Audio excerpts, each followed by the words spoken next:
Good evening everybody and welcome to another Global Fusion Music and Arts evening of poetry, music and spoken word. The opening there, you were listening to Andrew Theodorou, and that I think is his new album. He's on the GFMA label and you can go on GFMA Bandcamp if you'd like to hear more of that or to buy it. So we have some wonderful performers this evening and our guest is Coco Brown. And I'm really looking forward to listening to her work and speaking with her later. Can I remind everybody before we begin to stay muted unless you are performing, obviously.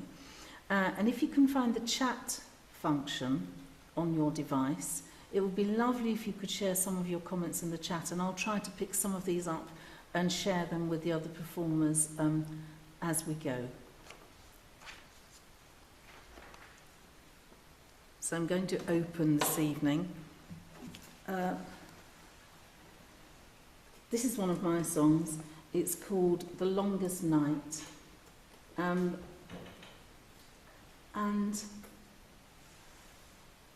I think this song really is about how many people we're with, or whatever happens to us, or we enjoy being with people, and it likens the summer to this, that eventually we do sort of end up on our own. It's about the aloneness. It's quite existential, really, I think, in its ideas. The Longest Night. In the shining summer sun, when the streams forever on, when the corn is seen, the fields are green, the endless days begun. Drifting scenes through the hazy lens, where the warmth and colours blend. When the wine flows free, our voices agree in the song that never ends. But in autumn's frosty breeze, you will need to stand alone, for in winter's icy freeze, we are always on our own.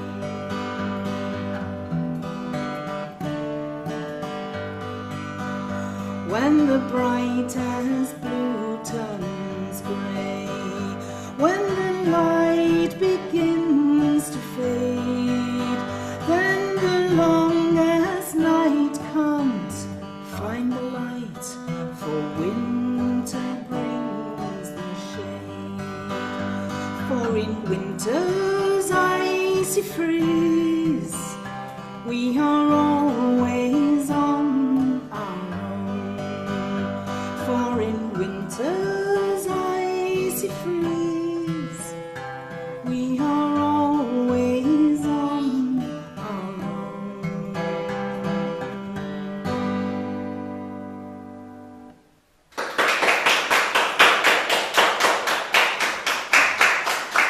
Thank you very much. It's a bit of a down one to start with, really, reminding us all that we eventually are all on our own, but we're all here together at the moment, so let's enjoy that while we can. And I'm going to bring on the first guest, who is absolutely no stranger to Global Fusion Music and Arts Nights. It's a great pleasure to have you with us, Antoinette. Antoinette Clark-Akalani is not a local performer. We wish that she was, actually, because she joins us for so much and has actually joined us here for a play that she'd written. She writes lots of work, actually. It's plays, it's sections of prose as well, parts of books, not just poetry. But lives in the Bristol area, which is our loss. And but we are pleased that we can have you on Zoom. And you've performed many times for us in this spoken word evening, and is also, I think you are still part of the writers group, aren't you, which is a great opportunity to get together. Yeah, absolutely, when you can join, and it's absolutely fabulous to have you. It's always a pleasure to have you with us, Antoinette. What are you going to do this evening? Thank you very much. But this evening I've got two poems. The first one I'm going to recite is called Child of an Immigrant, the boy that the teachers rejected. The moment the baby was placed in her arms, she loved him. She felt that he had a bright future before him. She engaged in his homework sessions, mentored his lessons, answered his questions, and taught him fractions and subtractions. In Saturday school, he excelled in literacy and was an adept in numeracy. Despite his progress, the teachers had a poor view about him. They said nothing positive about him. The headmaster suggested that he should leave school at 16 and attain a trade instead of staying on till 18. His mother insisted that he remained in school. She knew in her heart her son was no fool. The college principal said the boy had reached his highest capability and that higher education was not in his capacity. But the principal was not prepared for the boy's defiant mother, who would fight tooth and nail for her son's future. She insisted that her son should aim for a higher credential and said he was far from reaching his fullest potential. She threatened to take the principal to the race relations board, and the principal backed down and retracted his word. The boy obtained his higher national diploma, then went to London University to study further. He gained a Master of Science degree, and is now a doctor, holding a fluid engineering PhD. He has a wife and two sons of his own. He is solvent and an engineering company he owns. He has become a role model for other young men and a living inspiration for many of them. Mum was the rung of the ladder, the pillar and the prop, the fuel and the power that channeled him to the top. Males of African descent are vulnerable to the whims of the racist neocolonial. Males of African descent are likely to be stopped and searched, or be apprehended when walking or just perched. In the 1960s and 1970s, many were labeled educationally subnormal by teachers' suggestions instead of tests that are formal. Racism still exists today, so do not relax, have your say. Look out for your children, support and empower them, so that they will become successful women and men. Parents, remember you are the bedrock of the families, and you and your descendants are the foundation of societies. Be proactive. Don't let others define your children, because not everyone has their best interests for your young ones. That's the first point.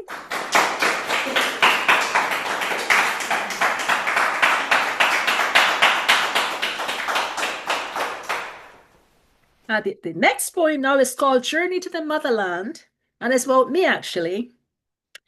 Enoch Powell invited me to come to England to train as a registered nurse and work in Great Britain.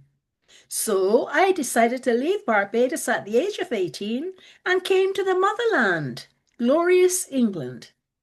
On arrival, the sun shone brightly, so I disembarked the plane, swift and sprightly. It was cold, and my nose and ears became frozen, and my fingers and toes had chilblains on them. I saw long houses with smoking chimneys. I thought these buildings were bakeries, but they were houses joined together in terraces. Unlike the Bayesian detached houses, where the only chimneyed edifices there at that time were bakeries. As a first-year student nurse in the hospital named Derby City, my monthly salary was 10 shillings and pounds 40, which was enough for me because I lived in the nurse's home and all my meals and utilities were free. A patient asked if I lived in a tree. I said, Princess Margaret visited Barbados in 1953 and she stayed in the tallest coconut tree. The patient was not at all pleased with me and responded that I insulted royalty. The matron punished me by making me work until 5:30 instead of finishing my shift at 3:30. Another patient asked where my tail was hiding. I told her to look carefully, and she would see it wagging. So I moved my derriere in a little jiggling, and all the patients craned their necks, expecting to see a tail wiggling. They looked disappointed when they saw nothing moving. In the street, some people grinned at me instead of smiling. I believe this was Derbyshire's people's way of smiling, though it was uncanny and not at all charming. But I practiced in the mirror and perfected grinning. I grinned at anyone who grinned at me. The grinners responded with a look of shock, and eventually the grinning stopped. On the buses, people refused to sit beside me. At first, this made me really unhappy. Later, I felt like a princess, sitting separately with a spare seat right beside me for my shopping, while others were crammed together or stood and fell when the bus turned a sharp corner. Later, people began to demand, move your shopping so I could sit down? Ah, I didn't like this. Not one little bit, because I got used to being a princess and resented putting the shopping on my miniskirt dress. A seller dropped the change in my hand, and a shilling rolled, and on the floor did land. He refunded me the coin, but this time he placed it in the palm of my hand. Some old ladies grabbed their handbags when they neared me, when I neared them. So I did the same thing to them. This stunned many of them. The nurse's canteen menu board featured toad in the hole or hot dogs. I missed many dinners because I could not face dining on such critters. I soon learned not to take things literally, and now dine on spotted dick happily. I was invited by a friend to her mother's to dine on spaghetti bolognese. When I finished the dish, the mother filled it up again with more of the stuff. I was too polite to tell her that I had had enough. Slowly and painfully, I finished that up, but she filled my dish again with a ladle-like spoon. By now, I was bursting and felt as though I would swoon. I must have turned green or really looked bad, because the mother said, "You look terribly sad." I could hardly wait to get home to regurgitate, and still dislike bolognese till today's date. For 50 years I worked in the NHS. I started as a student nurse, training in PTS, qualified as a registered general nurse, worked as a midwifery sister, health visitor, senior psychiatric card charge nurse, and a community nurse prescriber. I also qualified and worked as a social worker and retired as a community sister. I have turned racism and prejudice into strengths, achievements, and successes. Now retired, I am happy as can be. I share my life experiences in my poetry. I have good friends, a loving family, and I try to live my life to its fullest capacity. Thank you.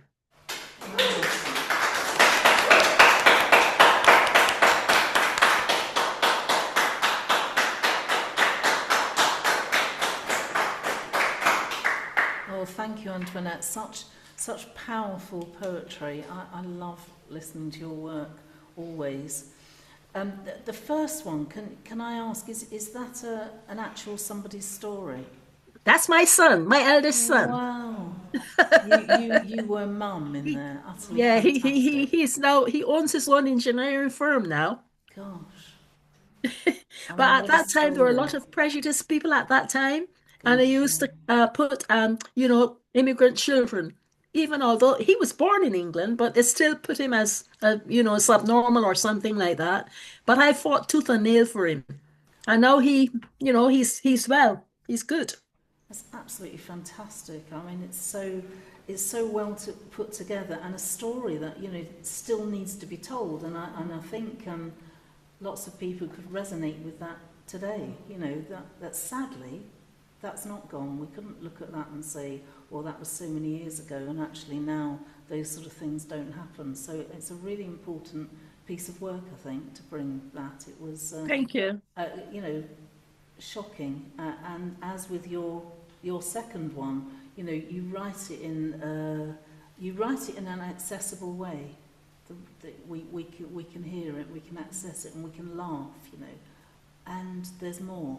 When you can do that with poetry, then we can look underneath, and it's so powerful. I mean, it was, Thank you. see people's faces here. We laughed and we didn't laugh, and it's shocking. And there's some really good things written on the chat. If I can have a look, it says beautiful, so finely told with lessons aplenty, and great. Many thanks.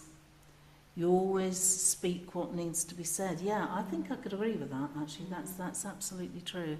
Excellent. Thank you. And inspiring. Thank you so much for coming this evening. It's always Thank you. fantastic listening to what you're going to share.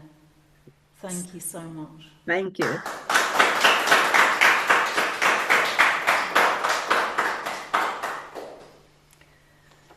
Well, what a great evening already, actually. And we're going to the Isle of Arran now. It's great on this programme, isn't it? We can kind of move to all different parts, and it's one of the joys of staying on Zoom, actually, that we can do that. So Sheila McCallum is now living on the Isle of Arran, a writer and an artist, has been on this programme many times and brought some really fantastic work, if I can say. Sheila, sometimes you bring poetry and sometimes you bring prose, but whatever you bring is always a pleasure to listen to. It's always that same thing. We have to go beneath the words. There's deep meaning in there, using beautiful descriptors. You're also a member of the GFMA writers group and the reading group, so we're looking forward to hearing what you've got for us tonight. Thank you, Sheila. It's a little ghost story. I shall begin. It's called Confused, and actually I was a bit confused because I don't know which of the writing, because I belong to the GFMA writing group. I had agreed to read, but I thought, as I'm confused, I shall read Confused. Confused. Hey, Vanessa, I think that's your house phone ringing. Do you want me to answer it? Yes, if you don't mind, I won't be a sec. Hello? Hello? Trudy repeated into the handset, but there was just a crackle and the sound of the receiver being replaced. The signal went down. Do you want me to try ring back? I'll ring 1471 and see whether it's a number I know. After a moment, she said, it's a local number, so maybe I'll ring back anyway. And with that, she dialed the number and a voice answered. So glad you phoned back, ma fleur exotique. I've been trying to reach you since I arrived on the island this morning. It would be great if we could meet up again. I gather you're living in Le Cranza now. If you've nothing planned for this afternoon, perhaps I could come over. Vanessa looked at Trudy and smiled in a rather questioning way, and then answered, Great, we'd love to see you. It's the second house past the village hall. See you later. By this time, Trudy was intrigued. Who exactly is it you've just invited over? Vanessa beamed at her friend and admitted, I've no idea. I didn't recognize the voice, but he says he knows me. Exciting, isn't it? No, it certainly is not. In fact, he sounds rather dangerous to me. Oh, come on, Trudy. It will be an adventure pretending we know this man. We'll throw him out or phone the police if he proves a threat. It's no more dangerous than going on the internet dating site. Anyway, we, sorry, um, we have Brutus. He'll protect us. That dog could no more protect us than Fly.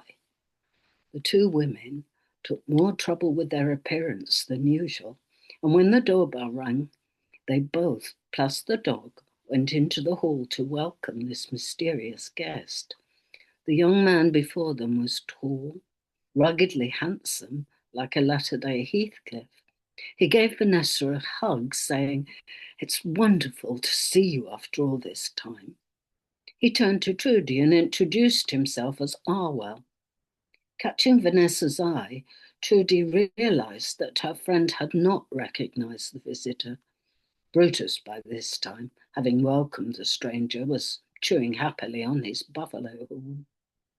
Vanessa immediately offered to make coffee, which she hoped would give Trudy time to elicit something, the stranger's name at least, but hopefully enough from which to ad-lib conversation. "So when did you two meet?" began Trudy as she ushered Arwell to the sofa. The young man smiled wistfully. "At the Venice Biennale in 1960, where Louise Bourgeois and Jean Basquiat were exhibiting their work.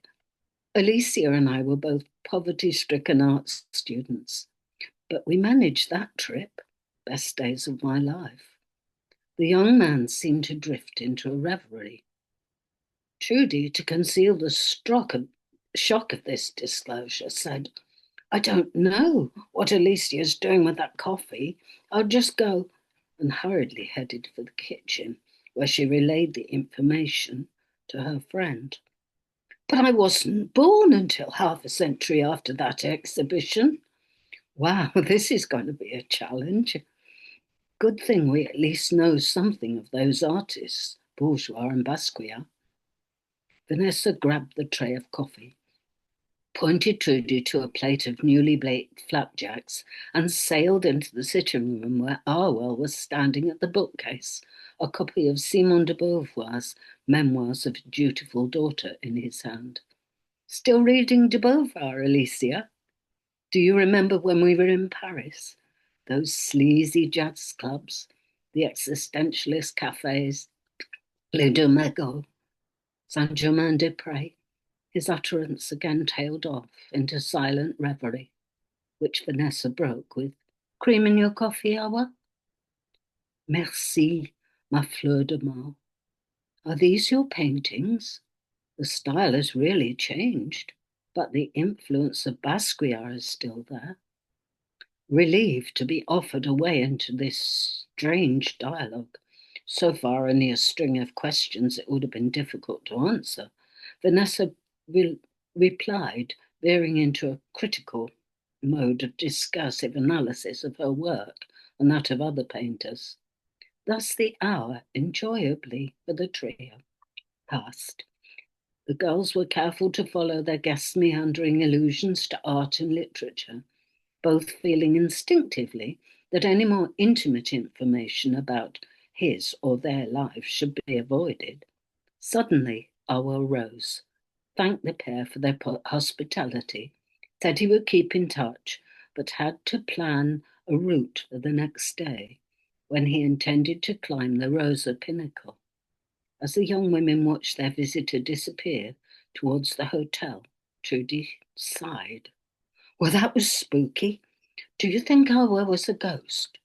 He was as young as us, yet referred to the 1960s as his student days. It's Samhain, and our local pagans say that at this time of year, the veil between the worlds is thin and time loses its meaning, so that past, present, and future become one. I'm at a loss. I've no idea what to think. He seemed charming in a rather quaint way, despite his rugged looks, and all that pagan ritual and belief is just like any other religion, magical thinking in my view. Let's go inside." I fancy a stiff drink after that weird experience. The following day, however, when walking Bruno on the hillside, the young women noticed the mountain rescue helicopter circling round the northern summits and hoped their visitor was not in peril. Later, joining some friends for drinks at the hotel, they learnt that there had indeed been a fatality on the Rosa Pinnacle. Andrew, the proprietor, informed them that the police would like to speak to them as they had met up socially with the victim the previous day. The girls were devastated to be shown a photo of a young man who did resemble the one they had met, yet was allegedly a Dutch student named Peter Hagen, on holiday here from Amsterdam. By now, utterly confused, they overheard Andrew telling the officer that there was a legend relating to a similar tragedy many years before, and that his ghost was said to haunt the village at this time of year, but in the guise of someone else. Thank you.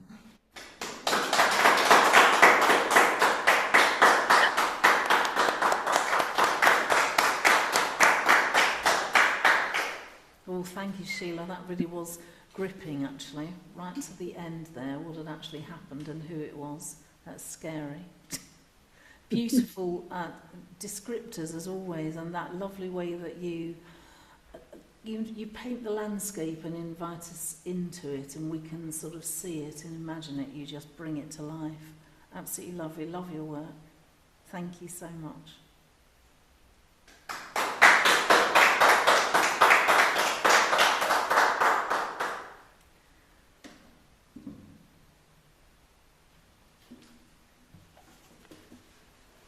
I'm going to sing you another couple of songs. So this first one is a lullaby for a new baby. It's for a little nephew of mine that was born in lockdown, actually, so I couldn't really see him, so I sent him a little song. It's called Little One.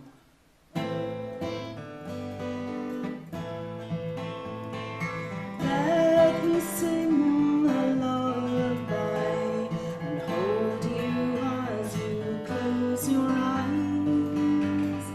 Let me stay here by your side, softly, little one. Lift your gaze above the stars. No journey's quest a step too far. Rest your tiny hand in mine, safe till morning light.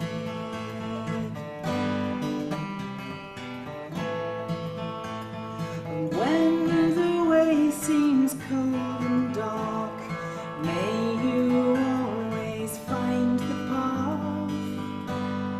May you hold the light in dark, safely, little one. Lift your gaze above the stars. No journey's quest a step too far. Rest your tiny hand in mine, safe till morning light.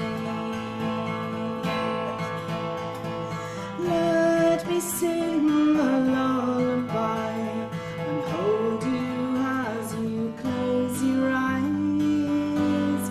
Let me stay here by your side, softly, little one. Softly, little one.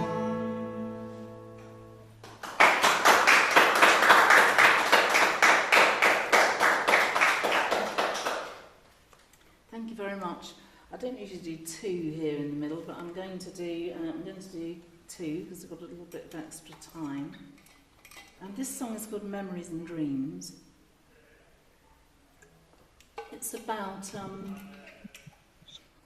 when you can, particularly with a location, when you sort of you associate a location with something that then feels a bit sad and maybe you can't go there again, but then something different happens in that location and maybe we can revisit really, and maybe we can integrate the kind of ghosts and spirits of the past and bring them together with the new memories and dreams.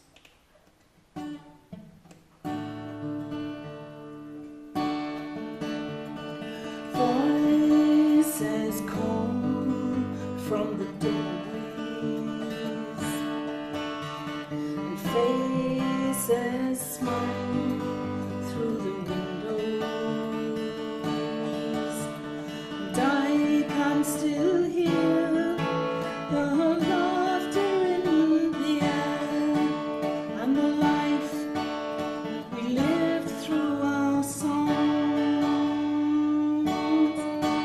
So walk with eyes of tears, as songs recall the years. Let hearts be filled and strong. I'm so sorry, I'm going to cough like that.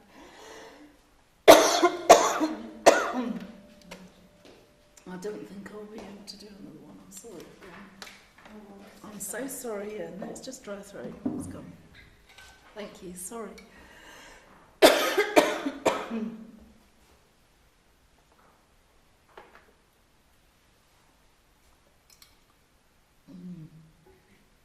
don't know if that'll come back.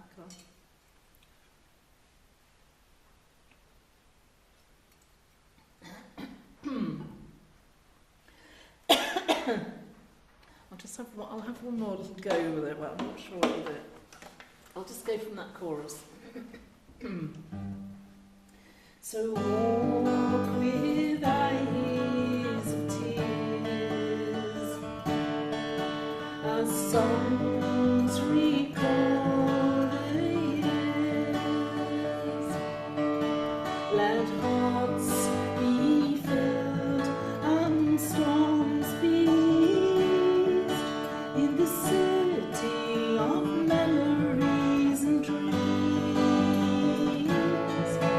In the city of memories and dreams.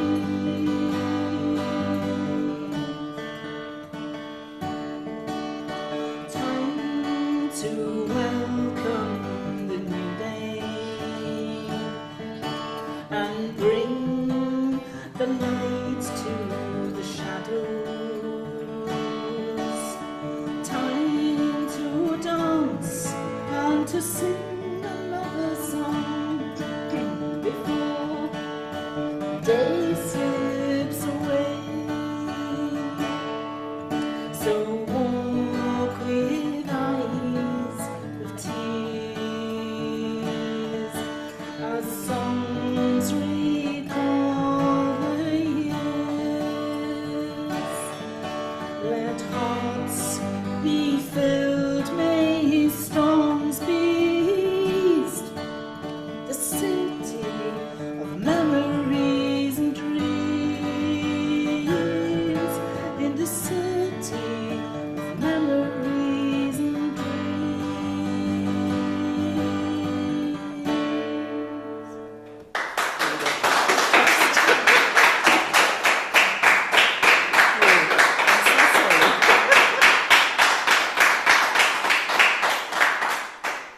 So sorry about that. Something just caught my throat there.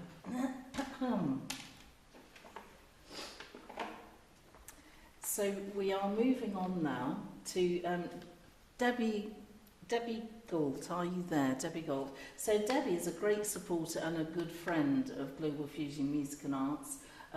Run an exciting radio program, Outer Globe and Resonance FM. So Debbie's a broadcaster, DJ and arts consultant and writes absolutely fantastic poetry. Has been with us many times and we've always appreciated you being here really and really enjoyed your poetry. There you go. Oh, bless. What a lovely introduction. Yeah. Oh, And so this is true. where keeping the Zoom going is so nice because I was freer than I usually am, and I thought I might be able to get there, but then I was helping a friend with some very strange flat pack, so I very grateful here. Anyway, so these are fairly short poems, so we'll see how far I get. Quite topical, because this one I wrote around International Women's Day. But yeah, I'll read it. I might say something about it afterwards because I was really very annoyed with certain kinds of people that call themselves feminists and are not. So it's called Thoughts for the Day. Women standing tall, whatever their height.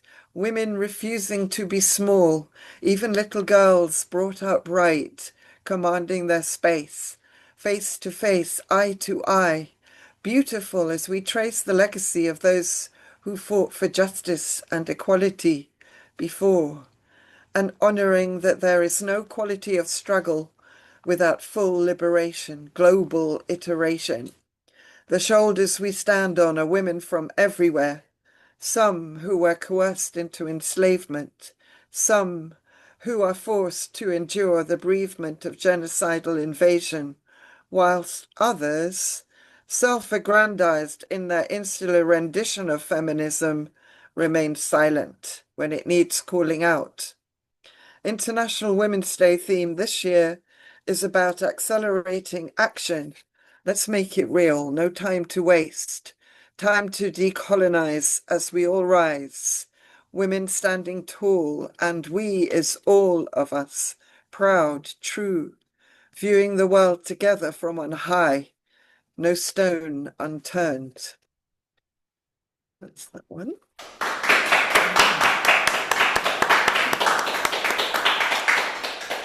And we're coming up to June the 14th this year. June the 14th, 2025 is 8 years since the Grenfell fire, the preventable Grenfell fire. And still no one's been brought to justice by any means at all. And there are questions about what to do with the tower. But there was an amazing young woman who died in the fire, Khadija Say, and there's a series of photographs that she did, and one of them has her, they were going into her heritage. One of them has her with sacred tablets over her eyes. It has a name. She was from Gambia. It's called Potentially. I still find it hard to believe, and still I know it to be true. I did not know of you before the fire and its aftermath and your death. I became of your reach, yet so young, when I joined the silent walk early in and found that people I knew from all over London whose lives you had touched made the trek to join. One of your tutors, my friend of many years, someone related who I knew in a very different context. And then I followed through with the Venice Biennale and saw your work taking beautiful space and your face so animated on the gondola. I caught my breath. I looked. I drank it in. I gasped as the truth of your kept potential seared my senses, senseless. Something in my soul is held by the Gambia. I found a welcome there. True, I went with an invitation. I found, unlike anywhere else, the closeness of spirit in day-to-day life, the matter-of-fact acceptance of things outside any dictionary explanation. I could see you there, your full presence, your older soul needing no concession for your life age, your stillness suggesting that you have all the time in the world, your inner vision nourished by the sacred tablets as you sense and feel and connect. You look at home between realms, in no hurry to return, and yet confident that when ready you could. I catch my breath, I look, I drink it in. I gasp as the truth of your stolen potential tears at my heart, heartless. This photograph, keeping you in our hearts, remembering you on the threshold of infinite possibilities. This photograph, which has the gravity of being cast in stone.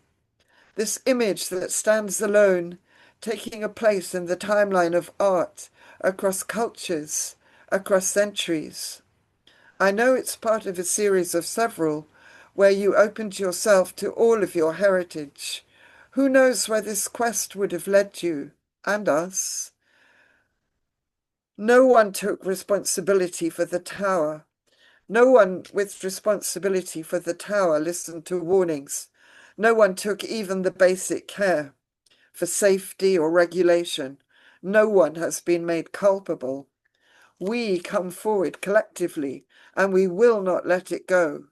We treasure each breath, we keep watch, we fuel the route to justice, and we see, ceaseless and blessed.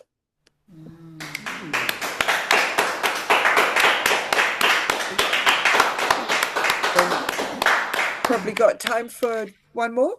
Absolutely, yes, we have. Yeah, That's this lovely. one I wasn't sure which to read, but I mean, this is also quite a heavy one because I have been struck more and more about discrepancies in society, and there is no need for anybody to be without anything. And yet, this is called Telltale Flat. Telltale Flat, though unoccupied, trampled on the pavement by countless well-heeled feet. A few steps away from the shop window alcove, another is folded neatly in a doorway. Once corrugated, now smoothed and flattened, mercifully dry, protected by the overhang, about the length of a curled-up teenage girl.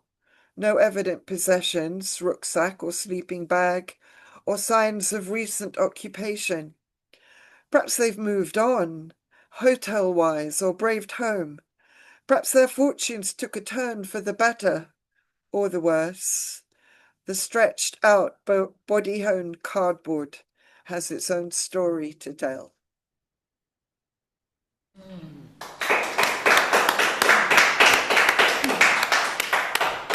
I could read a lighter one to finish, if you like. Yeah? But it's entirely up to you, yeah. Oh, these Yeah, are I'll just read one fabulous. more. They're This is fine called with... Perfect People. This was written a while ago. The thing about perfect people is that even when they were wrong, they are right. And when they are right, they were never, ever going to be wrong. The concept of apology is not in their terminology. The concept of admitting that just for once they might concede that you are right, were right all along, is totally outside their cosmology. Live and let live, thrive on difference without deference, or need for defense is not their destiny. And yet, in times of adversity, their propensity for certainty is a welcome shield. There we go.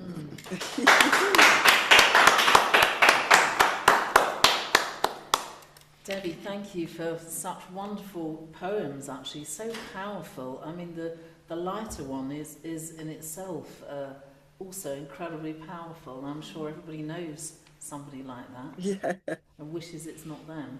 But hoping, oh yes, it's you. But you know, they were really fantastic, fantastic issues. That issue-based poetry to talk about. You know, your women's poem, so powerful and so things that I think women can relate to in there, really strong. And really certainly questions to be asked about Grenfell still. Oh my. Yeah. I mean, absolutely. And on another side of Grenfell, I went to work, you know, for the fire brigade. Actually, after Grenfell, they asked people to step in and do some processing for the firefighters because of the things they had seen. And they too were understaffed, you know, interestingly enough, trying to bring stuff out of nowhere. And nobody realised that they too had been cut back. And by the time this all happened, they'd lost half of their counselling team.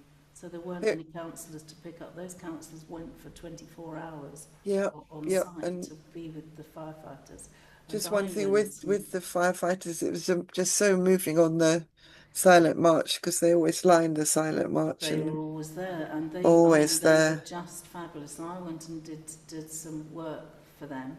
I just went and did those workshops, you know, trying to uncover some stuff, and then they offered me a job, and I worked for them for Wow. about a year and a half at the time when they didn't have any staff. They had 4 counsellors left, so I became one of Wow. the counsellors trying to pick up everything, and the stuff I heard was, you know, unbelievable, and they were understaffed as well, and the stuff they saw, and you know, it was incredible. And when I hear Grenfell, I go, you know, it's just all levels of it, you know, and nobody's been brought to book for it. You're absolutely right, and but everyone got blamed.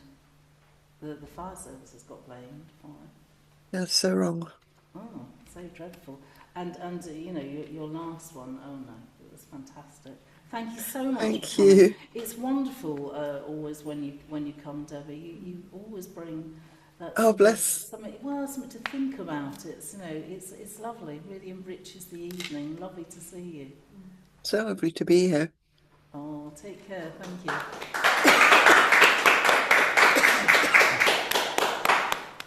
So, what a great evening so far, actually. I hope everybody is enjoying it.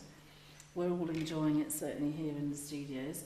And a big thank you to everyone who's performed so far, because they become really beautiful shared evenings, don't they, of people's experience and writing skills. And I mean, I just think they're fabulous evenings, and I feel very honoured to be part of them. And now we're moving on to our guest, who's live in the studio.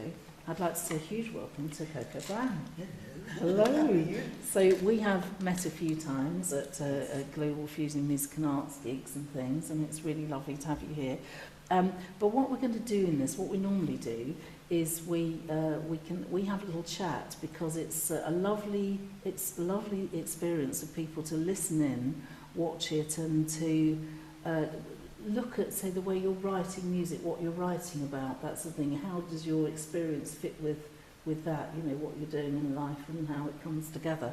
So how it plays out is up to us, really. So you're going to do some songs, we're going to talk about you, your life, and we're trying to elicit, you know, writing, really, how you write and what's going on, you to talk about any projects that you've got going. And then eventually we're going to hand over to the audience who might have questions to ask you, because there may be stuff I haven't asked. How does that sound? That sounds great. That sounds all right. Yeah. So we're just going to play it by ear. Yeah. And I suppose I sort of looked you up. I mean, I obviously know you, but I don't know you to ask you lots of questions. So I thought I'll look something up, see what I found out about you. Research a bit. A little bit of research is always useful. And I found, you know, this wonderful job that you have at Goldsmiths College, and it just sounded so fantastic, this ability to pull things together and to be a resource. Does that feel like a great place to start? You're a resource. I'm a resource. Yeah, I would say I'm a resource. Yes. Yes. Let's start there. So I was lucky enough to actually study at Goldsmiths in 2019. So through the pandemic. Yes. And when I finished in 2022 and graduated, I was like, I'm not moving. There's too much to do. You could see that. You see it. Yeah. It's an incredible place. Most people that go to Goldsmiths, they're actually made up of people that studied there. Give me a minute. There's a big, amount of people that you look at the lecturers, and that's what impressed me when I actually went for my interview initially. And I decided I wasn't going to leave in 2022, and I found a job in student success. Yes. Which sounded really great. And I've been there 3 years now since I graduated, and what we've done over that time has been incredible. So in last year, we started the GEM network, and GEM stands for Global Ethnic Majority. because we were trying to eradicate the BAME label Yes. that, you know, that people of colour have been stuck with. Yes. And nobody asked us what we wanted, but we're gems. So, and we're a majority, you Yes. know. Yes. Even when you look around the Goldsmith campus, people of other ethnicities are the majority. Yes. So, Yes. It's in London, of course. it's in London, yeah, because we're a London campus. Yeah. And Absolutely. so that was, we started that, and I started to put that around to our stakeholders, our careers department. We have a Teaching and Learning Innovation Centre who support all our lecturers and all, you know, they make sure that all the modules are correct and, you know, things like that. And they join forces with us, our EDI department, anything to do with diversity, and we looked at what we could do to support those students because they weren't always getting the information they were getting. We noticed that they weren't getting all the scholarships and bursaries that were available because in the noise of joining in Welcome Week, you get so much information. It's too much. It's too much. And then the deadlines. So over the last 6 to 9 months, yeah, because we're almost there again, we set up the Global Ethnic Majority Network, and it's been really successful. So we're about to celebrate. We're celebrating next week, and it's been great. And we've had lots of input, and even our VC, our Vice Chancellor, has got involved and congratulated us. So. That's fantastic, and it's something new and different and exciting. Where does this fit with your music? Is this like a full-time job and then your full-time music kind of as well, all night? It's a really good question because actually, when people at Goldsmiths ask me what I do, I actually go, I actually have a portfolio of work. Yes. So alongside what I do, which is my main job, working with student success, I've done a number of other little projects. Not so little. Yeah. So, radio is one of my passions and podcasting. So we have a podcast on Spotify, and it's where I speak to alumni. Yes. And it's called Growing Through Goldsmiths. And we look at the journey that, what Goldsmiths meant to them, what they wish they'd done and got involved with while they were there. Yes. And what they've done with the degrees that they gained. Yes. And it's been really, really, really interesting. We've done 3 seasons so far. I'm waiting for my editor to come back, who's on maternity leave, and hopefully we'll do a 4th season. Fantastic. But in the meantime, because, what else do I do? Yes, what else do you do? What else do I do in the meantime? I started working with TALIC. And I worked with a lady called Tracy Park. And we started working together because I'm interested in coaching, because that's kind of my background, mentoring, working with young people in my background. Yes, yes. And I started to do coaching sessions because Goldsmiths is really good at providing sort of like ongoing learning for staff. And she pulled me into a senior fellowship. So I did this whole senior fellowship in higher education. So I'm cooking around SFHEA, which is, I did the whole course and then went, I get letters after my name. I hadn't thought about anything beyond just doing the process of doing it. But it was that process that actually led me to doing the GEM network, because my line manager went, I didn't realise you'd done all of these things. Because if you're not used to the senior fellowship, it's you looking at how you interact with higher education and the impact of what the work you do, or the impact it has on students, really important, and staff alike. So lots of strands, leading to the same sort of theme, that information, that where help is. Yes. And helping yourself, I'm guessing, looking at... So that goes with that. It goes with that, so there's lots of strands. So out of that, they realised, so I'm professional staff, I'm not, most people think I'm an academic, actually professional staff. Yes. Maybe one day I'll be an academic. But most people didn't realise I was professional staff. So when we do the senior fellowship, it's actually geared towards academics yeah, and lecturers. So when you look at the framework for that, it doesn't include professional staff. So I actually, because I'm a creative, Yes. so I looked at the framework and went, that doesn't fit. And wrote How your we own. get there is not the same as an academic, No. you know, No. because we first have to believe that we could actually get a senior fellowship. Yes, yes, And so they had to change the framework yes. and then the way they And looked at experience, Yeah. counting. and experience, being- really Absolutely. putting your experience from when you Yes. started working. Yes. And out of that, Tracy Part and I started to look at how we could innovate teaching and learning through podcasting. Excellent. And we wrote a digital pedagogy Yes. for Warwick University. So it got published. This is what I'm saying. I do a portfolio, but it's always been that way wherever I've But worked. there's that strand, there's that theme. And it's Yes. creative thinking. Yes, It's creative out of the thinking. box thinking. Using what's there, Yeah. what people have already got, to Yeah. resource themselves to go further rather than sporadically left. Yeah. So it's a moving on. Yeah, so you know exactly, you know. I do. Yeah. I really, thrilled with it. So- Sounds fantastic. Yeah. So alongside that, I gig most weekends. There's the music, right? But the music has always been the undercurrent. It's always the thread. And funny enough, it's the music that allows me to do a day job, Yes. because I couldn't do that. If I had to just do a day job, Yes. I don't think I would last very You long. need both those things. Yeah, no, Yeah. I understand that. Yeah. That's a creative side and Yeah. an academic side that sit together. Yes. Actually, yeah. not often sit together, but people go down one. But I think holding both Yeah. is fabulous, and you're holding that very beautiful guitar there. It's beautiful, isn't Thank it? you. My baby. Do you want to play us something? Tell us about it. What are you going to play for us? Okay, so I think I'm going to start off with Sun's Gonna Shine.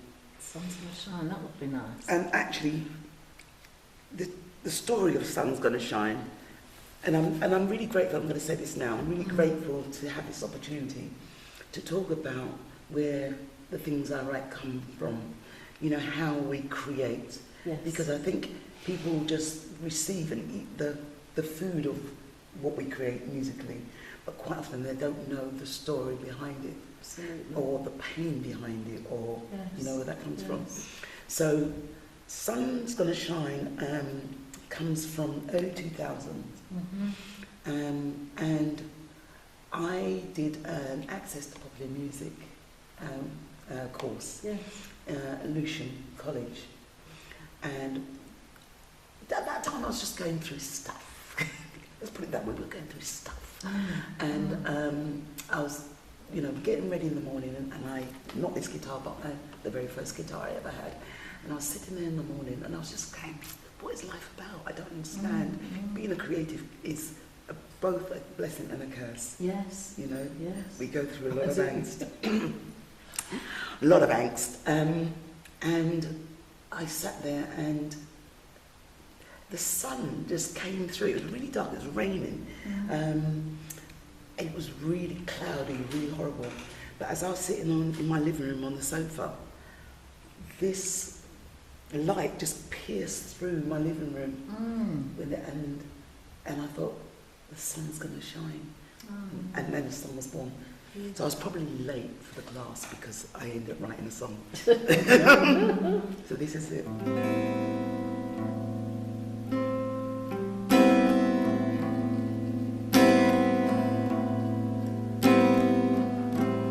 Sun always shines on my cloudiest days.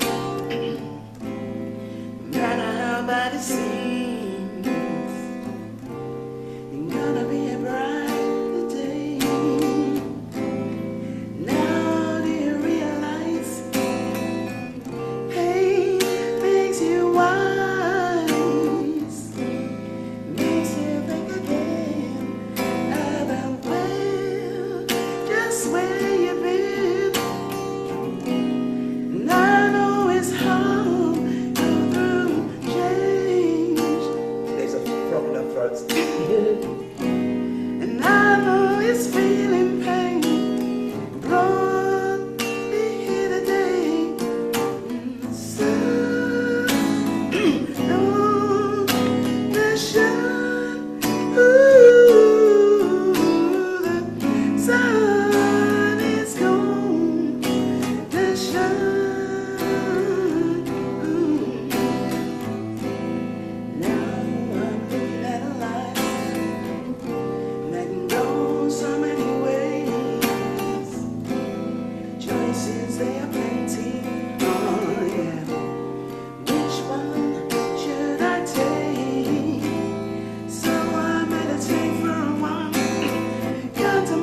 This, I think it's hay fever. I think so. Yeah, you've been holding on to something no longer feel right. Ain't doing yourself no favors, doing right. Ooh, the sun is gone, trying to get on me. Surely as I leave the streets to breathe. Oh, yeah, yeah, life will feel real good. No, no, no, no, no, no, yeah,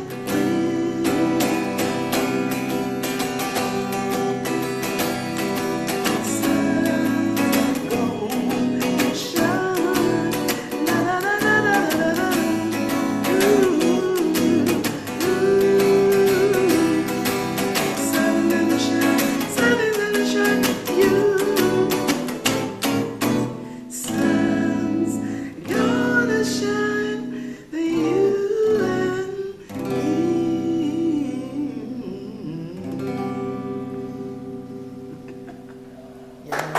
We're there. We're surrounded by trees, but all of the hay fever sufferers. It's hay fever, yeah, definitely. So a little bit of adjustments going on. So yeah, so that's how that came about. Well, that was beautiful. Really, absolutely lovely. Yeah. What is, have you got themes that you write about, or is it just as it comes to you? Do you think sometimes you don't know that you write themes until you look overall at all your work? You know, you just think I'm writing as it comes, and then you look and there might be things that you seem to have written about. I think for me the theme has always been hope. Hope. It's Love always that. been hope. Yeah. It's always been about the fact that no matter how sun's going to shine, Yeah. you know, Yes. no matter what happens, no matter how it's happening, Yes. there is always light. Mm. So that's the thing. Mm. No matter what it is, whether it's this sort of thing where sun's going to shine and you know you're going to make it through, whether it's a relationship Yeah. or there's a song I wrote years ago that I've never transferred onto guitar, Mm. it starts off like a rose. I struggle to grow. Yes. I develop thorns to protect myself Yes. Yes. from the things that life likes to throw. Mm. But it ends up with me going, I can only please myself. There's no pleasing you. Mm. So it's that. So It's a message. Yeah. it's a message, and you know the pressures that we're under. No matter what I go through, no matter what you try and make me do, Yes. Yes. I can only please myself. There's no Yes. pleasing you. Absolutely. So And that's a strong, powerful theme, actually. That and it does actually relate to your work as well. yeah, Actually, because that's the same sort of theme, isn't it? People come to you and you help them sort themselves out. So that's hope, isn't it? that's the thing. I mean, at the moment I'm doing a coaching apprenticeship because I really don't have enough things to do.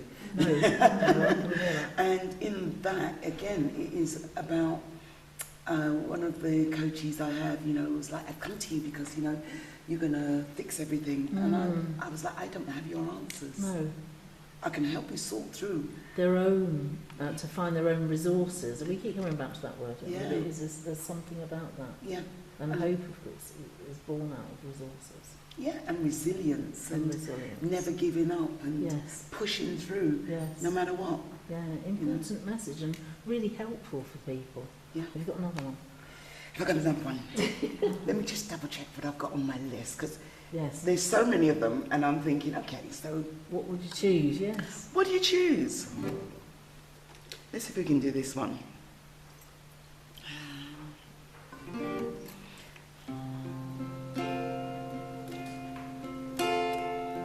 This is called Meet Me Halfway. So you can probably guess what that is. That's all about relationship. It's been a long time, and it's been on my mind. I know I should call you, but would you even pick up the phone? It was no one's fault. Our words got confused. We spent much time both trying to be right, and I've humbled myself. I'm reaching out. Won't you meet me halfway? Meet me halfway. It's such a small world. What comes up must come down. So I know I must deal with this when it comes back around. I've rehearsed every line, time after time. Still I don't know if you would ever take my comb. In that salt in my tears, yeah, yeah, yeah. I'm all worn out, meet me halfway. Meet me halfway.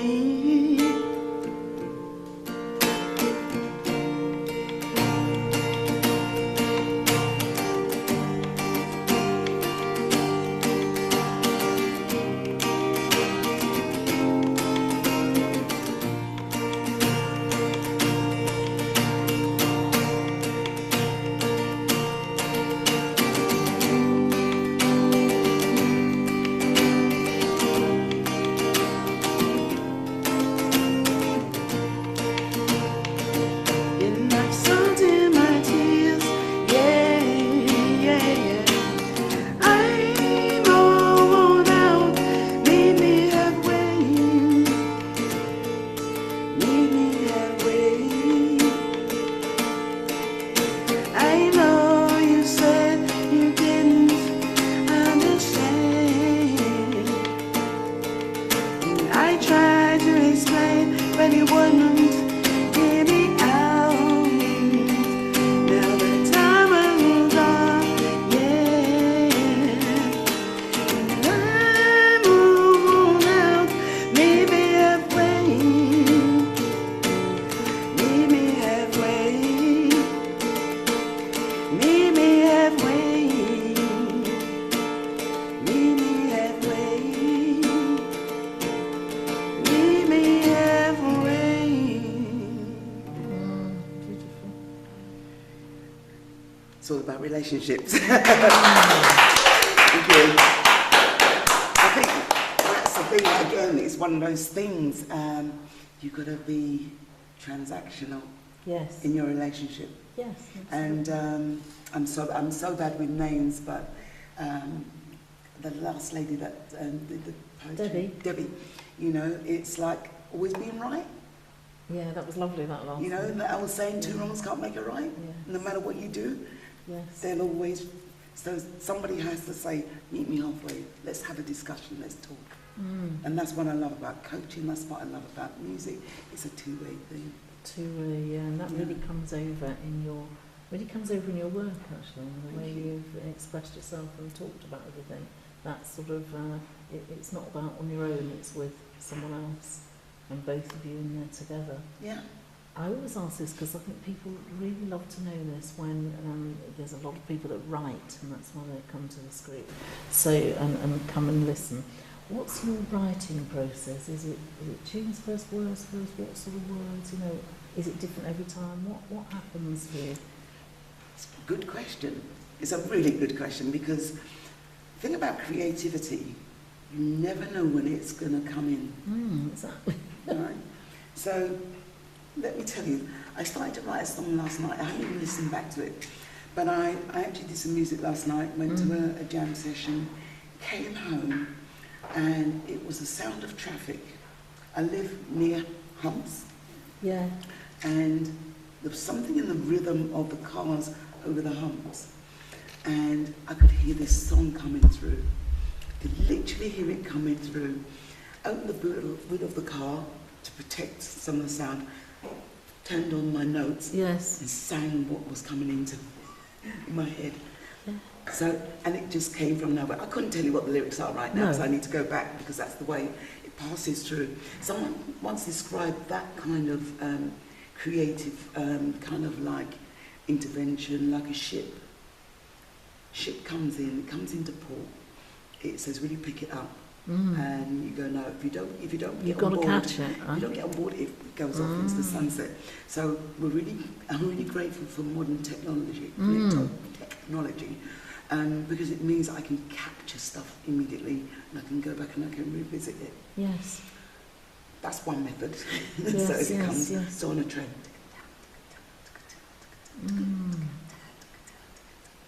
There's a song, there's a Yeah, rhythm, you've there's got that, there's a song. yes. Lyrics will come. Yes, yes. Um, You're not sure what it's about yet, but you Not can yet, hear the... But yeah, the lyrics will yeah, come along yeah. with that rhythm. And then do you keep playing it till it comes? Till it comes. Yeah, So, absolutely. yeah, that's one way. Another way is I've learned to ask for a gift of a song, because the universe always provides. Oh, come on, tell us more about that. That's fascinating. I think there's a universal source that all creatives pull from. Right. You know? And when you get plugged into that source, it's always available to you. But sometimes, you know, when you have writer's block, all of that kind of things, I think that sometimes we need to ask for the gift of a song. So wait for it, ask and wait. Yeah, ask for the gift. And then when it comes, no matter when it comes, and the reason I'm saying this, I'll tell you a story, you have to be ready to receive it Right, and accept the gift. yes. This is my theory. Yeah, it sounds great. And I say that because many times with the songs I write, it's as if someone's woken me up in the middle of the night. So 3 a.m. is a great time. Yeah, For writing. for writing. And there's nothing you can do. You can't sleep. It will not go away. You've asked for a gift of the song, and about 3 a.m. in the morning, it arrives. So you have to get up and write it. Yeah. Whether that's you know, very quietly. Yeah, it's a sort of quiet playing, time, isn't it? Yeah.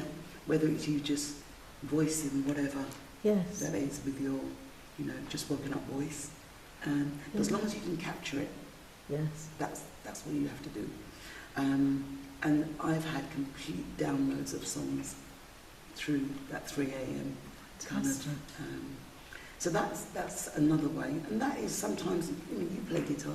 Sometimes you just throw chords around, don't you? You don't know where they're going to go, No. and the song will come through that. Sometimes I just have a set of lyrics, and the biggest tool I think is, and I was talking about it on Monday, Yes. was journaling. So I journal. I'm a prolific journal. I've apologised to my family several times because there are volumes of my journals throughout Yes, the years. yeah. I mean, But 20 they help plus you years to process help me stuff. to process because, again, and I think this is where the manic comes and gets associated with creatives. You know, Yes. we're very focused and it seems It's quite the manic focus, when yes. you're in there. They don't Yes. eat, they won't sleep, they won't. It's not manic. It's just a download. Yeah. And I think that in that process of that download, you know, it's really important that we the creative listen and Can tune into it tune into in it. some way. Yeah.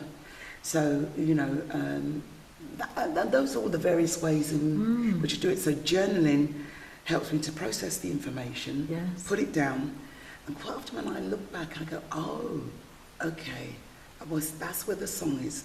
And you just, it's almost like words become, then and put it phrases together, become yes, I can see highlighted, that, and you yes. pull them out, Yes. and then you know, dissect them together. and rearrange them and things like that. So journaling is a massive tool. So again, if you don't know what to write, just journal, just write, and then you'll find it in there. And then it kind of And comes. storytelling, you know, I've written short stories. I haven't published any of them. I might have to come to the writers group. Yes. But you know, it's like all the short stories that I keep finding that I've written when I'm in that state. Because you forget, life comes along, you forget, shove it in a corner or a box or in the back of a book, Exactly. and then you find it later and go, oh, didn't. So it's like partly written parts and yeah, stuff. and you piece them together. It's like a jigsaw puzzle, some of it. So you know, it's quite important. It's fascinating to, I mean, people really love to listen to this. I love listening to the way people put things together because it's different, I think, for everybody, and it's it leads to the same thing, but Same it's thing. where we express it or whatever we do.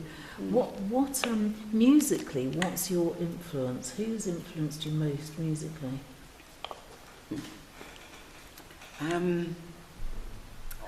I don't know if I have one particular influence. I think I'm a myriad of everything, because if I'm doing jazz, I miss jazz.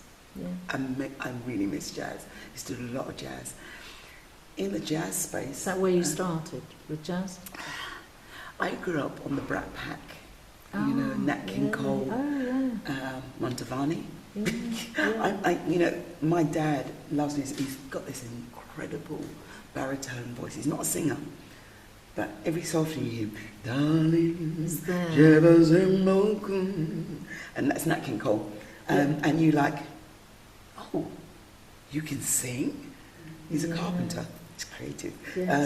But, you know, it's just, he has this voice that just kind of rumbles. And I think that's where all my deep tones come from. And the fact that I mostly listened to men growing up. I didn't really listen to women. So I struggled with, I can sing high notes, and probably not today, just because of the trees. Yeah.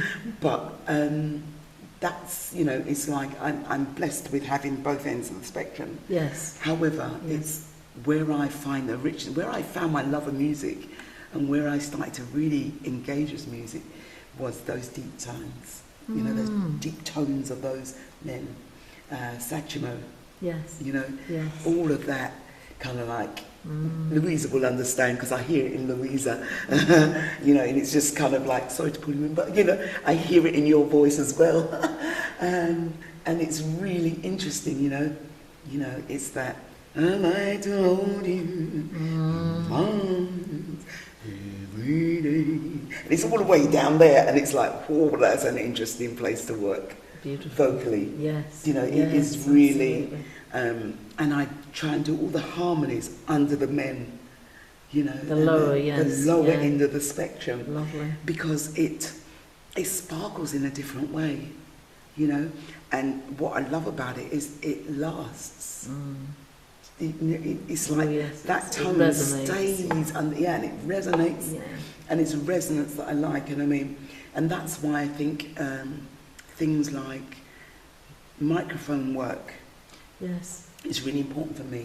If anyone's seen me live, you see me really use a microphone, because that's where it is. It's all in there. And, you know, I specifically use plug to Sennheiser because it picks up all the bottom end, where some of the microphones don't.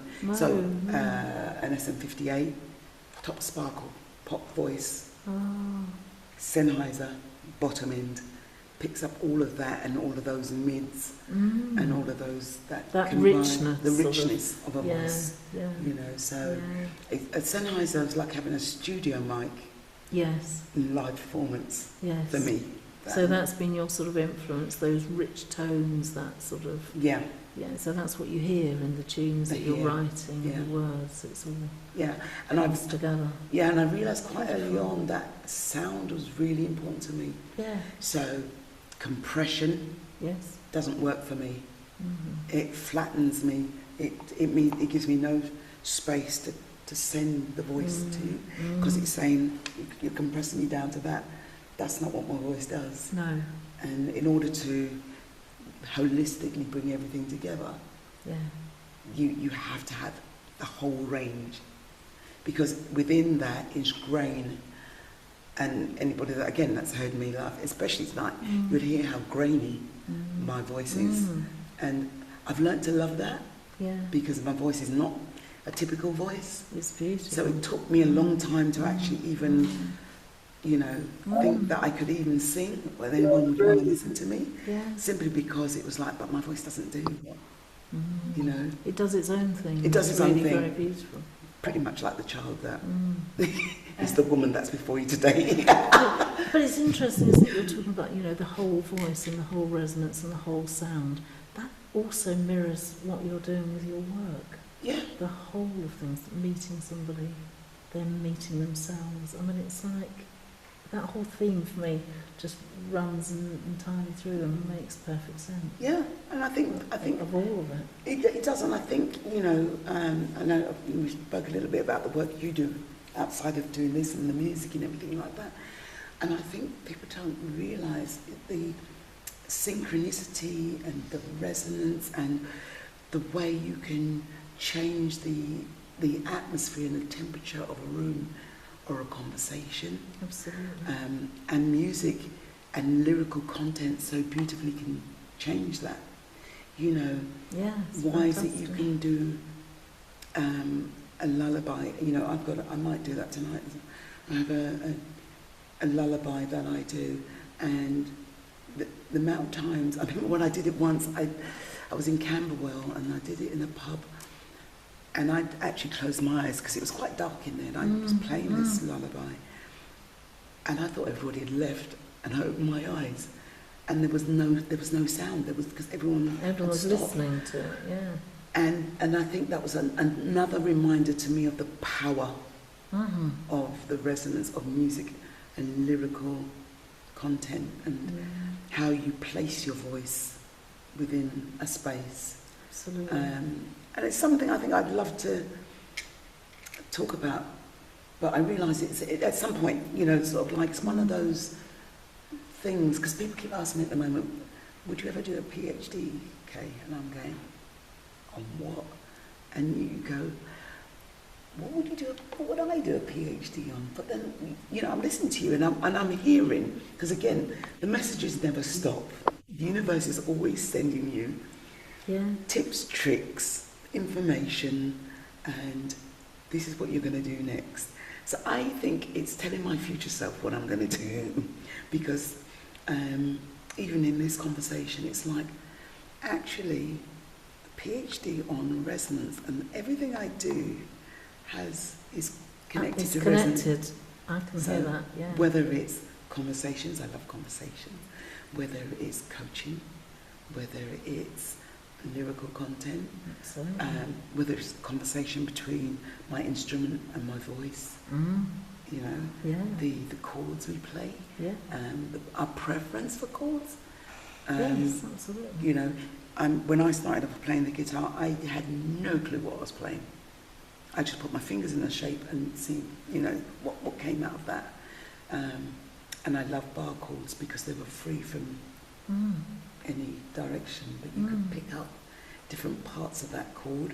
Yes. And no part of the chord was particularly dominant, so you could play with all of the colours of a chord. Yes. Which fits with your theme. Yeah, okay. It does, totally. Yeah. So, in answer to your first question, do you have? Yeah, I have a theme. Yes, you do. And it's becoming quite apparent. Yeah. But you know, it's just all of those, and you realise in everything we do, actually, like if you do, I'm learning a lot right now. If you look back at our lives, you will see the theme and the threads being pulled together, and they're interwoven, and you think of everything that, you know, I don't know if you did weaving when you were, I remember having a little loom as a child and weaving, and I knit as well, so weaving colours in, weaving things like that, and the way that it looks like nothing, but by the time you're finished, you know, and by the time you've done all the, if you're knitting, all the stitches, and you see the shape, and you see, and then when you look closely at ribbon in knitting, I know we're going away from music, but it's all connected. But it's all connected. It's all connected. Yeah. How the chords, you know, weave together. Yeah. How does that work? Yeah. And why do they move together so seamlessly? You know, and not being afraid. You know, not being afraid of trying things and getting them wrong. Yeah, absolutely. Because I always say to people, you know, I'm grateful for the mistake that Marie Curie made. Penicillin. Yes. I'm so grateful. Yes. The mistake. Yeah. You know, it's a mistake. You know, some of the chords that I've put together are accidental. Because again, people said to me, how do you know? If you don't know what you're playing, how do you know where to go next? And in honesty, sometimes I don't. I just experiment. So being a bit fearless. Fearless, and I think that links back to my jazz era where Yeah. anything, and you know, it's kind of, I think it's Ella Fitzgerald said it's not jazz if it doesn't change. So where you're looking for exactly the same chord structure and notes every time. Yes, there's a framework. There always has to be a framework. Yes. There always has to be a place where you know this is the start. You know, the A, B, C of the song. Yes. You know, oh, actually there's a D. Oh, where did the D come from? Oh, but we just made it up. You know? So you know, when you see them go back to, they know where they're going. When they're going to the head, they know where they're going. You know? But they're free enough to allow that. that to happen. Yeah. And you know, quite often, you know, you hear the musicians go, yeah, we're going to the four chord. Okay. You know, you hear it, you see it, and the interplay. It's fascinating. Oh yeah. It's fascinating listening to you and how you've put it together. Can we have more, please? Because it is really fabulous. Thank you.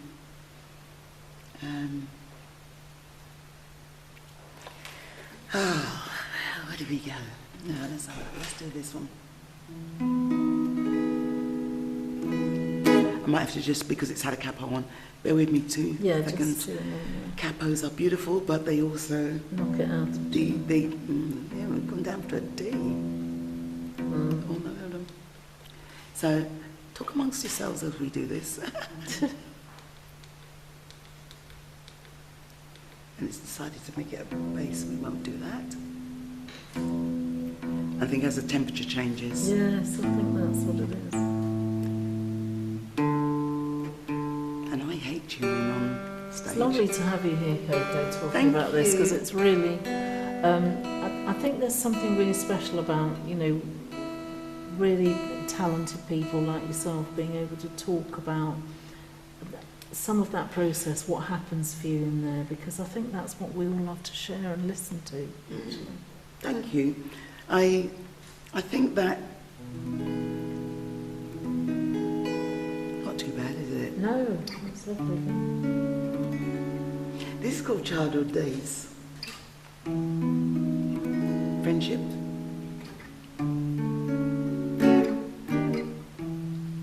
Quiet little town is where we grew up.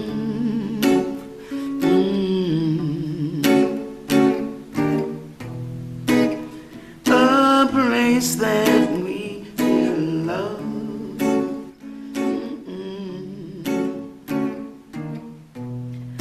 Who would have thought that we'd still be friends?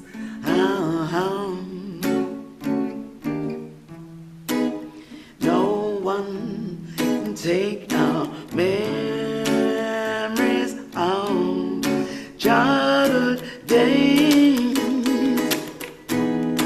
Childhood days. Childhood days. Childhood days.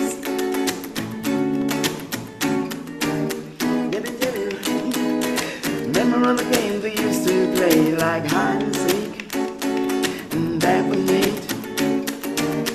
How I love my childhood days, but I wouldn't live to live them again when days were long.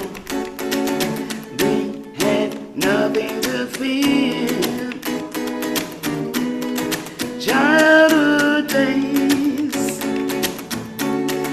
Childhood days. Childhood days. Way back then, we vowed that we'd be friends forevermore. No truer friend could I have found. You were heaven sent.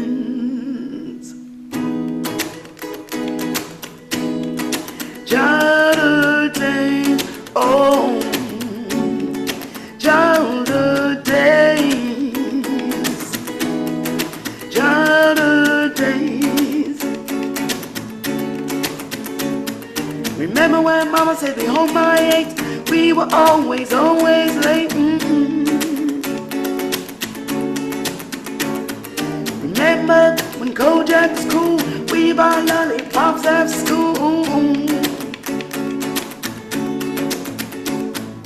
Do you remember songs way back then? Do you remember the songs way back then? Childhood days. There we go.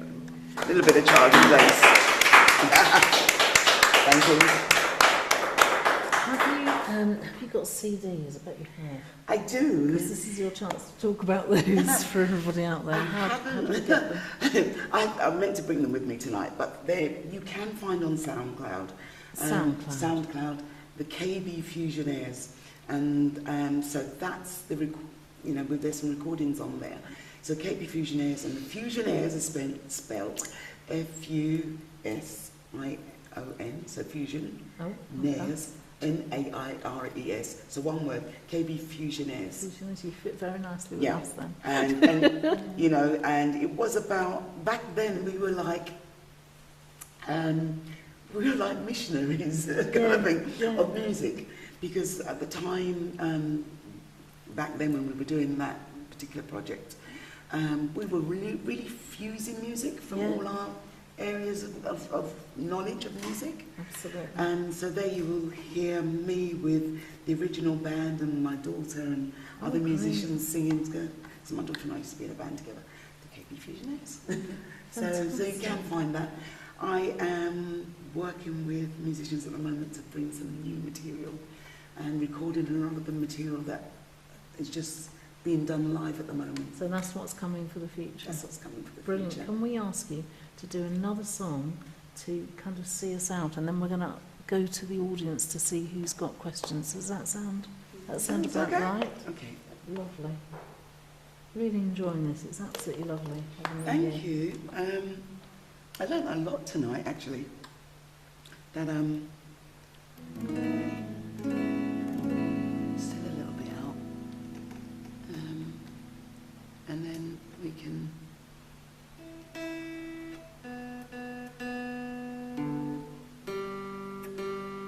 Who's that, G? Okay, let's try that.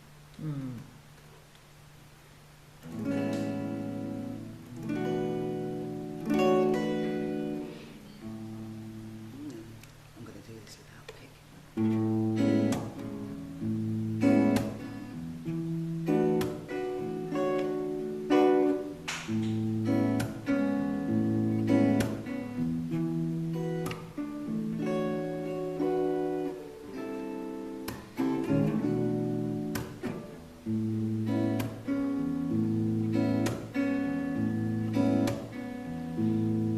In the still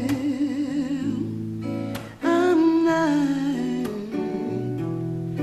when the moon it rises high, I hear church bells ring.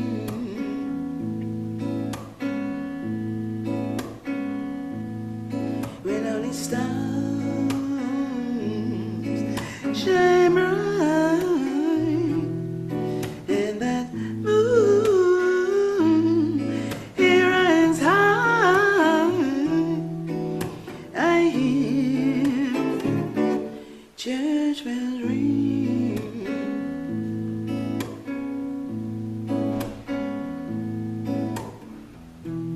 I'll be a fool to ignore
church bell ring.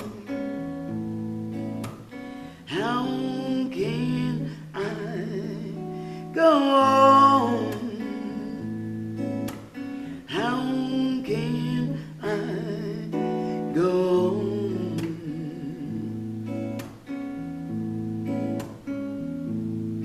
In the still of the night when the moon shines so bright, hear the sounds.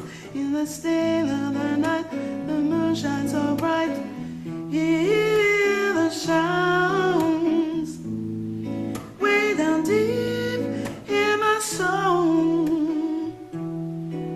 the place no one ever goes. I hear church bells ring. How can I go on? How can I go on? How can I go on?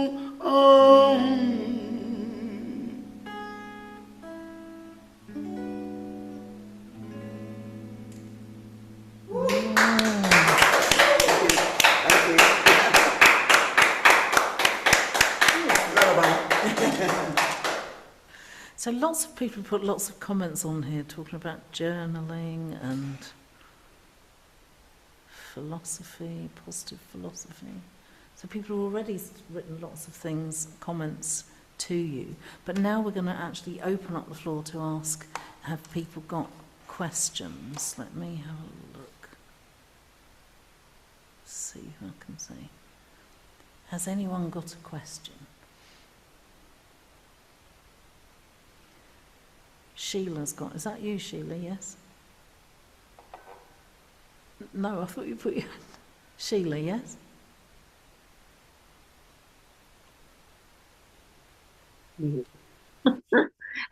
I was fascinated because you used the word myriad, you used the word resonance and connected and a whole range. And you also talked about goldsmiths. And I'll be 79 in a couple of weeks. And I finished a master's in 86. And I just thought I would whisk my video just on a few of my work. They're sort of all over the place. And then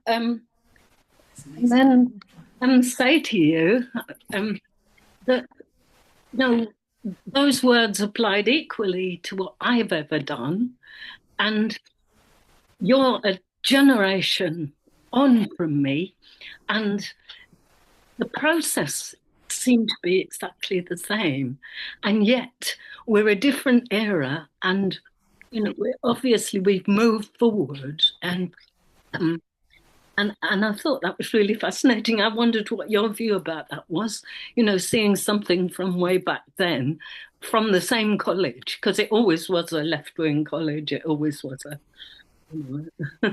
dynamic place, and it was language and literature and education as a philosophy, critical theory that my master's was in, although I was an art student once. Wow, it's fantastic. The strapline at the moment is different, is what we do. So that's the Goldsmith strapline at the moment.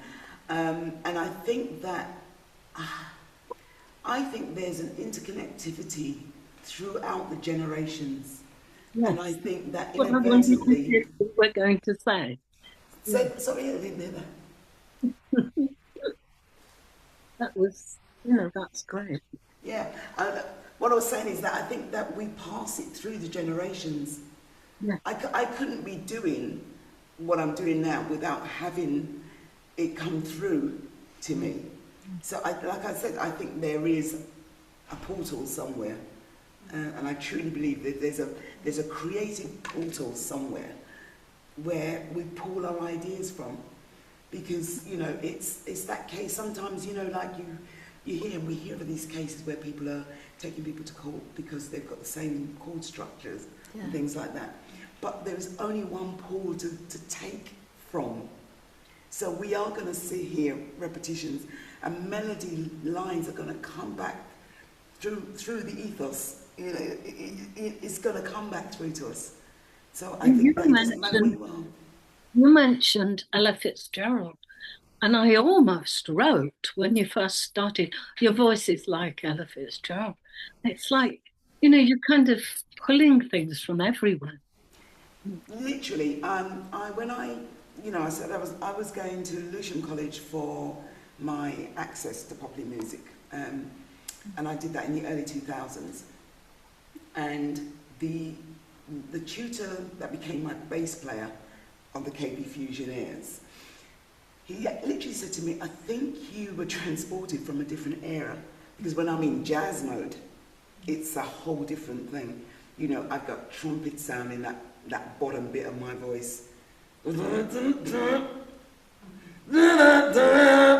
got all of that, you know, and it's like, where does that come from? That doesn't even make sense for where we are in this generation. I grew up in the 60s, and, you know, but I was fed my musical, I'm trying to find the word for it, the seeds of music from the Ella Fitzgerald era, you know, and watching all those films, High Society and all of that.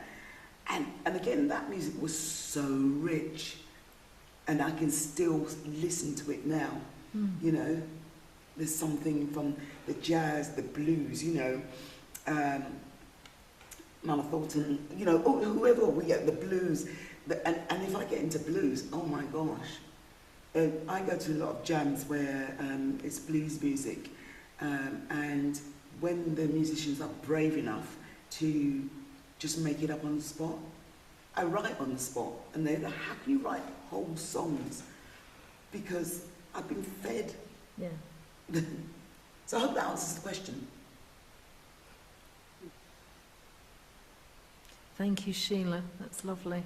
And thank you for your story, yeah, Sheila. and showing that lovely art as well. So all surrounded by it. God, beautiful. It's incredible. Is there anybody else who'd like to ask a question, or it's not even a question, a comment, or something they'd like to say? It's been a fabulous evening, I think that. Was there a question about journaling?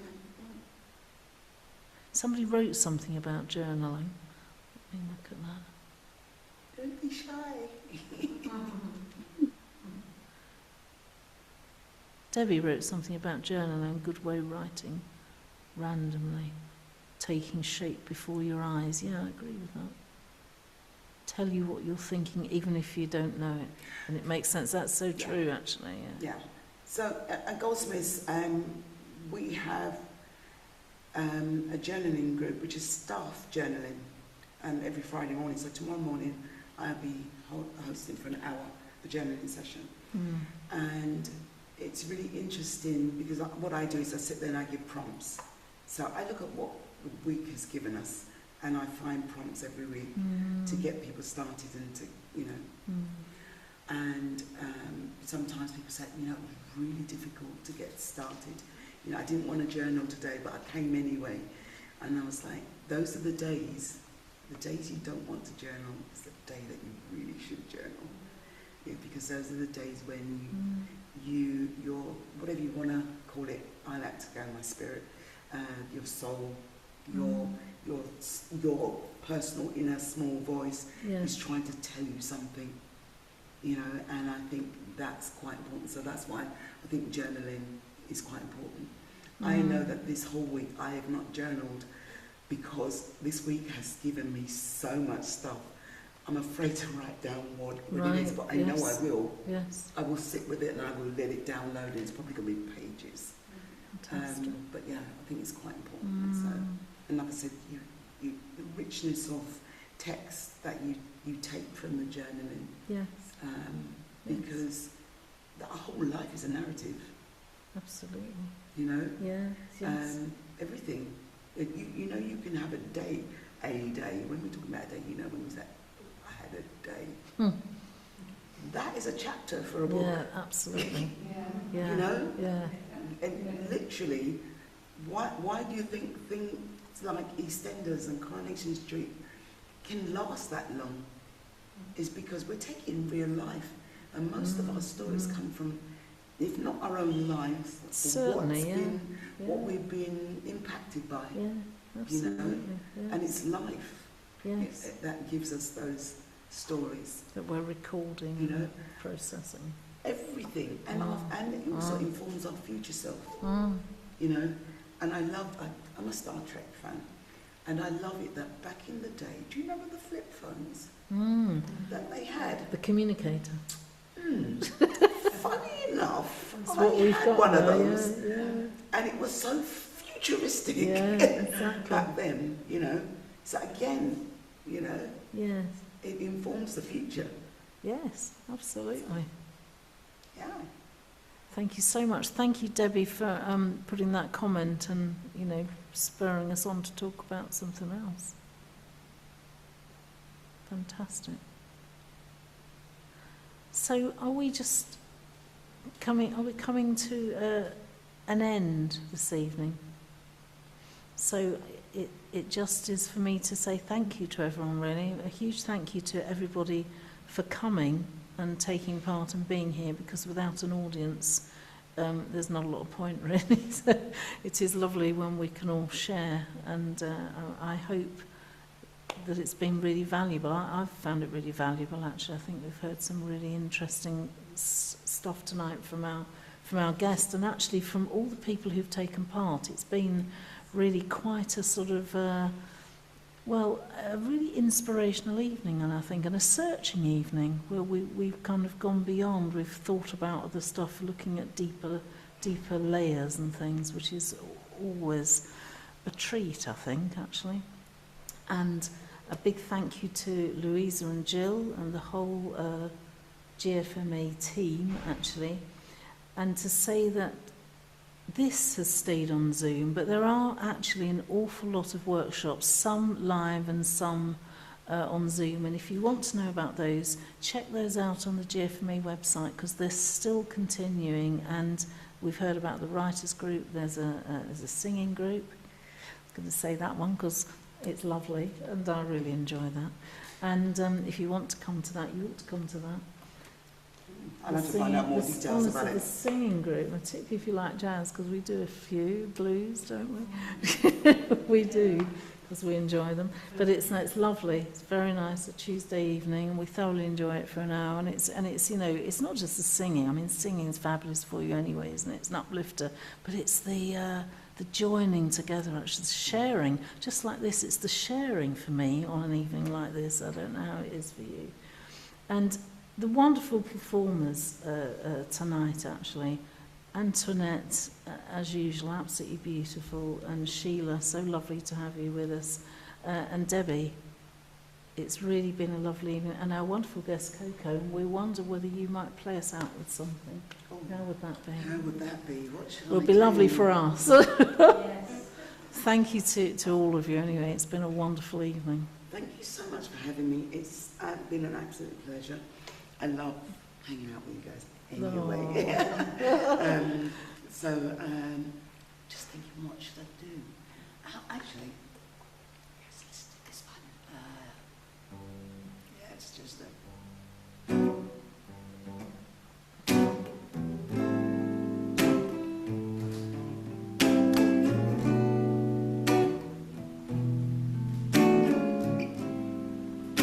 might have to go for my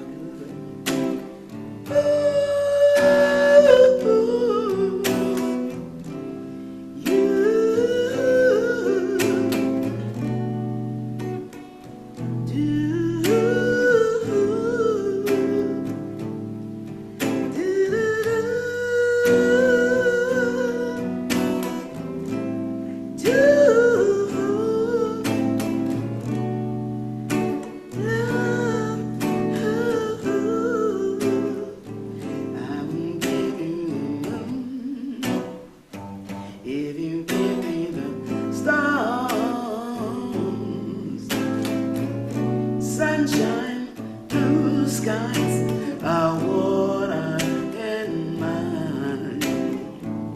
Rainbows in the sky, little sunlight in my eyes.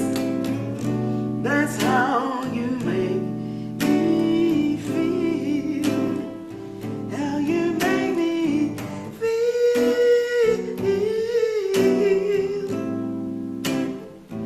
How you make me feel. Oh,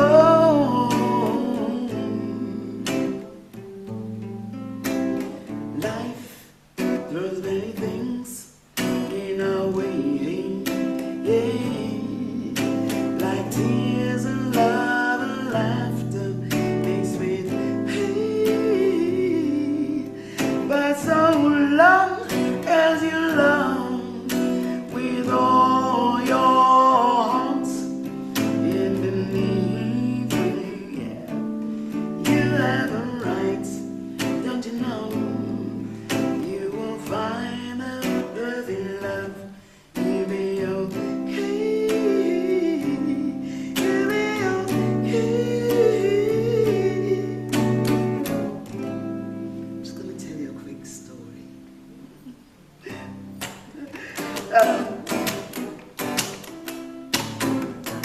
It's hard sitting down and strumming like this.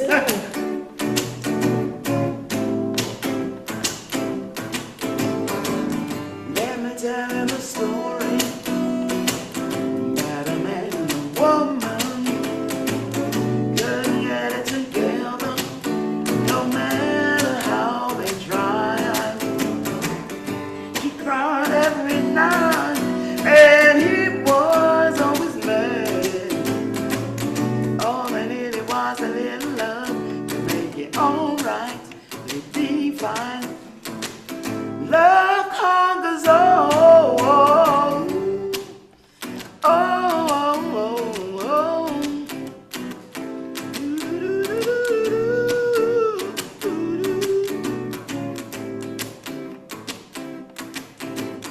Love doesn't always go your way. You compromise it every day. Ooh, and if we're gonna make this love work out, then we both gotta be strong. We gotta hold on to love, love. I will give you the moon if you give me the stars. Let me tell you, sunshine, blue skies, what I admire. Rainbows in the sky, little sunlight in my eyes. How you make me feel. La da da da da da da. Do do do do do. Do do do do do. Sunshine, moonlight. Oh, that is that place. How you make me feel. Ooh, yeah. Sunshine, moonlight. I have to finish there. You got me too. How you make me feel. You can't do it. I will give you. I can't finish it. I know what you're talking about now. Ooh, ooh. I can't get that last night either. Hey, that was beautiful. I can't get it, sorry.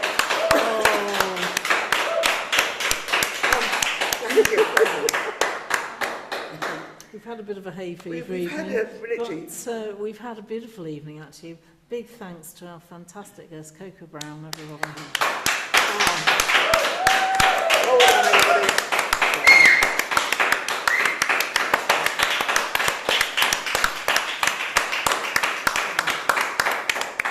We will see you again. again soon, and thank you very much for coming. You can unmute if you like and just wave bye-bye to us. Good night. Good night. Thank you. Lovely. Blessings. Yay. Great evening. Lovely. Yeah, absolutely beautiful.